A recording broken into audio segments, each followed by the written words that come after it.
Greetings from South Korea. I am Arirang News AI anchor.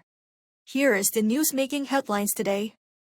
In the United States, the Supreme Court is deciding on the legality of President Donald Trump's sweeping tariffs, which could have major consequences for both the U.S. economy and global trade. During a hearing on Wednesday, justices raised doubts about whether a 1977 emergency powers law gave Trump the authority to impose broad tariffs, or whether he overstepped the powers of Congress.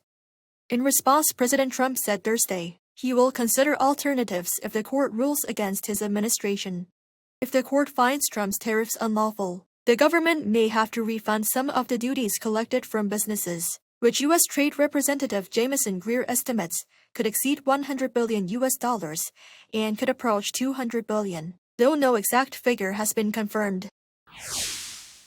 Over in North Korea, high-ranking political and military officials from the regime and Russia have met in Pyongyang for talks.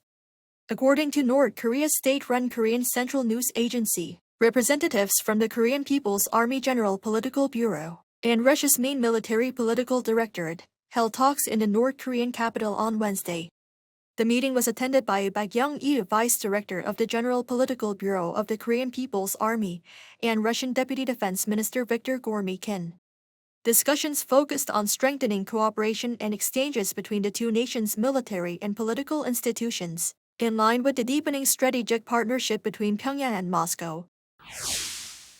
South Korea's National Security Advisor Ri Song-nak says the Korean government is pushing to build nuclear-powered submarines at home, calling overseas construction unrealistic due to high costs and logistical hurdles. Speaking during a National Assembly audit on Thursday, Ri dismissed options such as investing in U.S. shipyard facilities or commissioning General Dynamics, an American firm, to build the vessels. He stressed that Korea is seeking to build a more affordable model tailored to its operational needs, emphasizing strong cost-effectiveness. His comments come after U.S. President Donald Trump said on social media last week that he had given sole approval to develop a nuclear-powered submarine, and said it will be built at a shipyard in Philadelphia. On Thursday, Tesla shareholders have approved a record-breaking pay package for CEO Elon Musk, worth nearly $1 trillion, the largest in corporate history. 75% of Tesla shareholders voted in favor of the deal at Thursday's annual meeting. The plan ties Musk's compensation to steep performance targets, including lifting Tesla's market value from the current $1.4 trillion to $8.5 trillion, and deploying 1 million self-driving robotaxis. Supporters say Tesla can't afford to lose him, while critics call the scale of the deal unprecedented and risky. Tesla shares are up more than 60% in the past 6 months, as analysts say Musk remains the company's biggest asset. Lawmakers and stakeholders will work to develop traditional Korean culture as a new industry and tourism resource.